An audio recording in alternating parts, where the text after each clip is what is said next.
Hey guys, Plonk here with another challenge run. I'm really sorry for the delay with this one. I intended to get this video out on Christmas Eve, but unfortunately my dog Alfie, who's been a part of our family for nearly 9 years, passed away the day before I was due to record this voiceover. As you could imagine, I needed some time to myself, but I'm back now and ready to go. Thank you for your support over the last couple of weeks. I really appreciate every one of you who sent messages of support. Okay, let's get back to today's video. A long time ago now, about a year and a half, maybe 2 years ago, I made a randomly generated team challenge on Pokemon Crystal. That video was really fun to make, so I decided it would be a good idea to bring it back. So today we find out, can you beat Pokemon Fire Red using a randomly generated team? The rules are simple. I'll go to a random Pokemon generator website and generate 6 Pokemon. Whatever I end up getting will be the team I have to use. If the Pokemon can evolve, I'm not allowed to evolve it, but if I get a Pokemon that is evolved, I can catch and use its pre-evolved form until it evolves. For example, if I was given a Pidgeotto, I could catch a Pidgey and evolve it once, but I wouldn't be allowed to evolve it into a Pidgeot. Normal challenge rules will also be in place here, so I'll be playing in set mode, and I won't be using any items in battle. All that's left to do now is throw it over to future me to generate the team. Well, it's Plonk from the past here. I'm assuming I've just explained the rules, so I'm just going to generate my team. Let's see what we end up with. Okay, not the best, not the best team I've ever seen. It's been a long time since I did the last one, so I can't even remember what that team was, but I think this is probably worse. Actually no, we've got 3 fully evolved Pokemon, which is actually pretty decent. Paris is really bad. Bulbasaur is at least easy to start with, so I don't need to change my starter. And Meowth is kind of bad as well. But overall, not too bad. Back to future Plonk, I guess. Well, this team will certainly be interesting. Like I said, at least I don't need to change my starter or anything, and Bulbasaur is pretty good early game. This should be fun. Quick shout out goes to these people who didn't find Didi last time because I forgot to include it. Sorry about that. He will definitely be in this one though, so look out for him and comment down below with the timestamp for a chance to be featured next time. Alright then, let's get this show on the road. I start the game, pick the female character and call her Yulia. As always, comment down below if you get the reference. I name our rival Zwiggo because he just won't stop DMing me asking to put him in my videos. Of course, our first Pokemon is Bulbasaur. We're not allowed to evolve this the entire game, but at the very least, the early game should be relatively straightforward. At least that's what I thought until we lose to Zwiggo. I don't want to talk about it. Let's move straight on to the first gym leader, Brock, who was as easy as you'd imagine. We one-shot his 2 Pokemon with Vine Whip easily, taking minimal damage in the process, so yeah, easy win. Before moving on to the second gym, I can catch a new team member, Paris. I don't think this will be a particularly useful addition to the team, especially as we can't evolve it, but at the very least, it's nice to have a second Pokemon for now. It did actually come in handy against Misty as well. It took care of her Staryu relatively easily thanks to Bullet Seed, and we can even paralyze Starmie before I switch into Bulbasaur. From here, a couple of Razor Leafs easily deal with it, and we win Gym Badge number 2. Speaking of number 2, we have to face Zwiggo again. Sorry, that's just mean. This fight was actually really difficult though.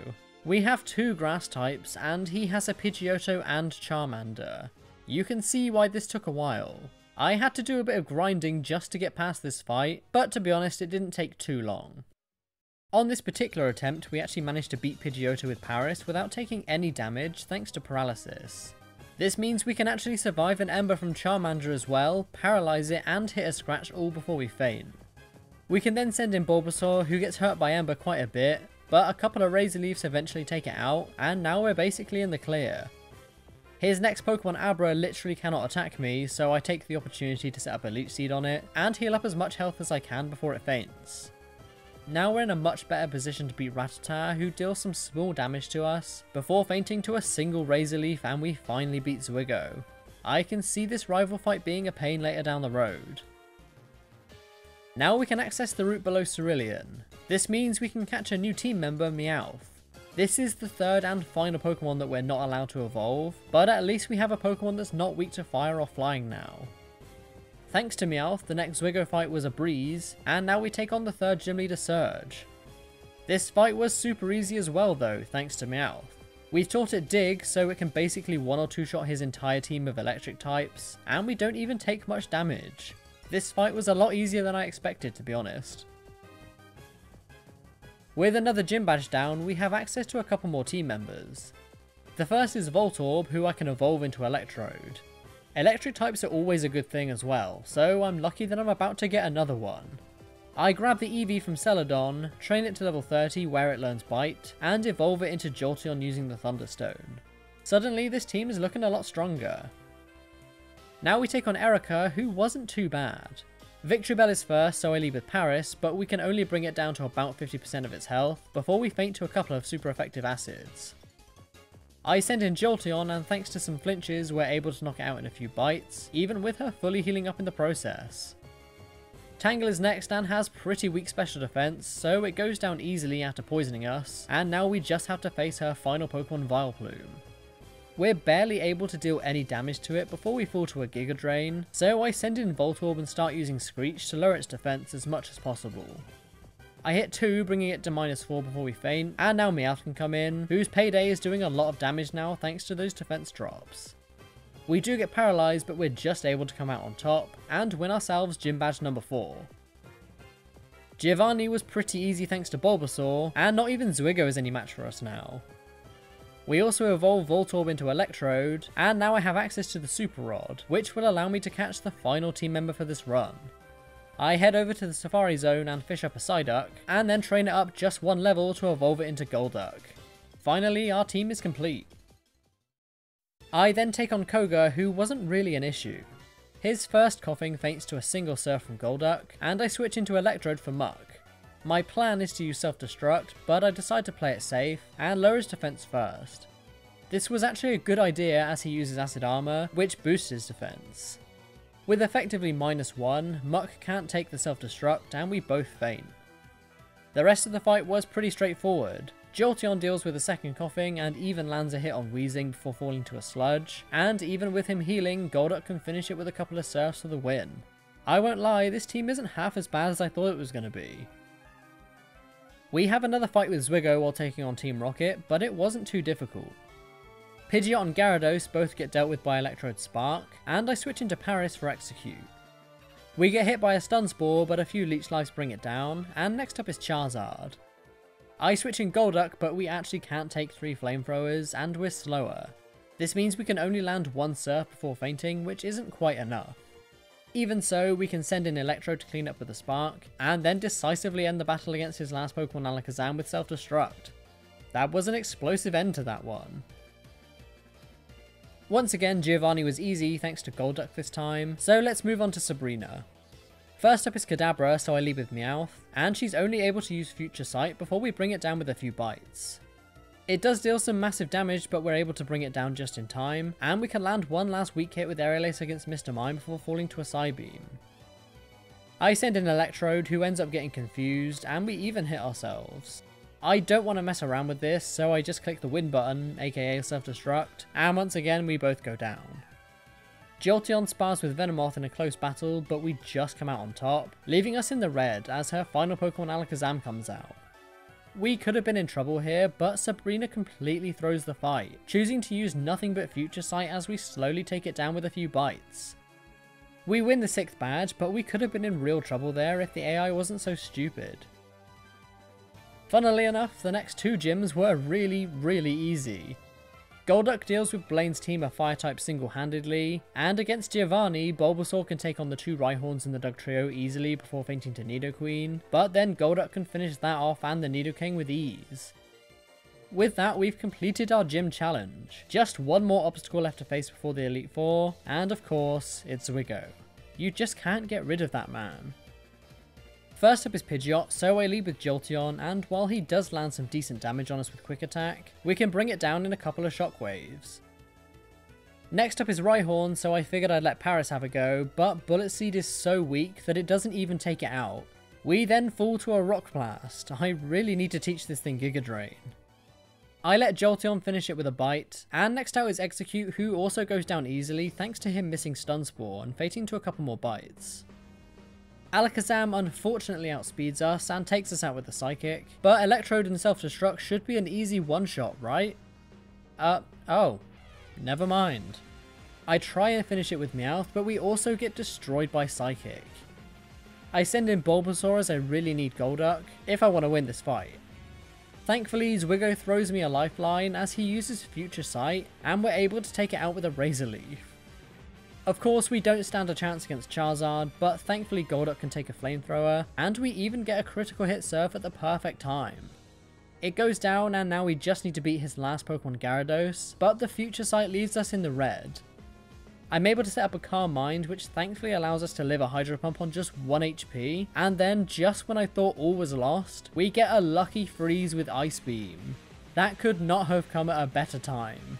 He's now in range from one more Ice Beam, and thankfully it is enough to finish the fight, but we literally couldn't have come closer to losing there. That was definitely tense. We make our way through Victory Road, and I decide to train my entire team to level 50, and change a few movesets. This is the team we're taking into the Elite Four. It's pretty much how I expected it to be honest. Golduck and Jolteon are by far the best team members, with Electrode having its uses too. Of the unevolved Pokemon, Meowth is pretty good as it's fast and has a good variety of moves, but Bulbasaur's Leech Seed and Toxic combo is pretty great too.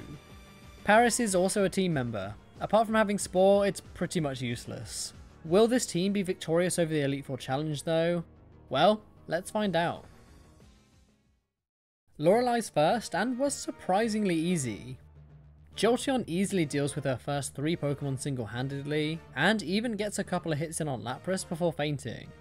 Unfortunately though, Electrode Spark isn't enough thanks to her using a Citrus Berry, and then she proceeds to fully heal up. We get some great luck though in the form of a critical hit and paralysis, so we can take it down easily from there. Jinx is last, so I just decide to end the fight with a bang, taking us both out with Self-Destruct for the victory. Pretty easy start to the Elite Four. I guess our team is pretty good against water types. Now, I'm as shocked as you will be here, but Bruno was actually difficult. In fact, we nearly lost. Onix is no problem falling to Golduck Surf, but Hitmonchan lowers our speed, so I decide to send in Electrode. We can't survive 2 Sky Uppercuts, so we can only land 1 Spark, but this brings it low enough to where Golduck can come back in and finish it off with a Surf. Hitmonlee takes a Surf much better than I expected and knocks us out in a couple of Mega Kicks, so I send in Jolteon. Unfortunately, we barely fall short of a KO, and Jolteon falls to a couple of hits as well. I tried to finish it with Meowth's priority fake out, but of course he decides to use a full restore, and we can't even take half of its health before fainting to a Brick Break. I'm now down to just Paris and Bulbasaur, and he still has 2 Pokemon left after this. Thankfully, Paris can take a Mega Kick just about, and put it to sleep with a Spore. He never wakes up, so we can actually take it down with a few secret powers and Giga Drains, and next up is Machamp. This thing's terrifying, but he actually misses a Cross Chop, meaning we can even put it to sleep. We can't deal too much damage though before he wakes up and makes us faint, so now it all rests on Bulbasaur. Cross Chop does over half to us, but we land a Leech Seed, which heals us a fair amount each turn and ensures we can take another one. I can land a Razor Leaf, but he heals up with the Citrus Berry, and just when I thought it was all over for us, he actually misses Cross Chop again. Even with the Leech Seed, Razor Leaf isn't enough, and he fully heals up again. I was sure that this was it, but then good old Pokemon AI kicked in, as for some reason, he only ever tries to use Bulk Up from here. He literally never tries to attack, so this means we can slowly chip away with Razor Leaf, while healing up with Leech Seed as well. Eventually we can actually take it down. That was ridiculous. He still has 1 Pokemon left, but it's only another Onix, and we've healed up more than enough to survive an Earthquake, and KO from full health with the Razor Leaf for the win. That was definitely the weirdest Bruno fight I think I've ever had.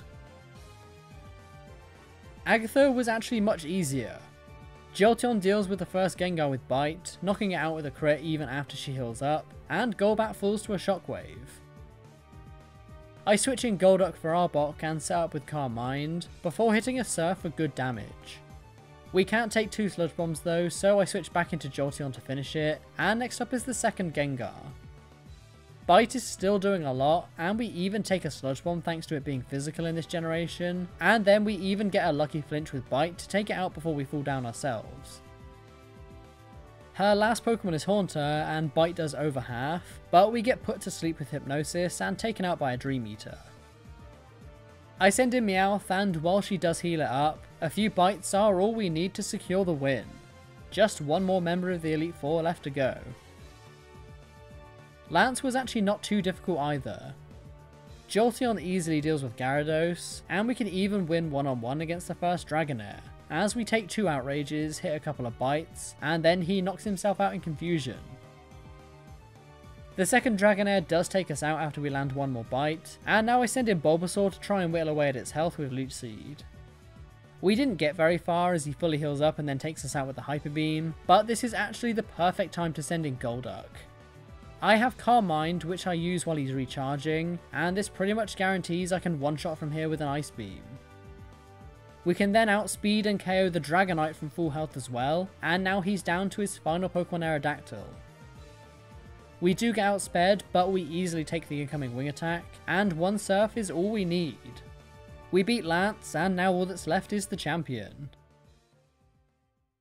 As always, Zwigo leads with Pidgeot, so I start with Jolteon, and we can easily one-shot with a Thunder for an easy 6-5 lead.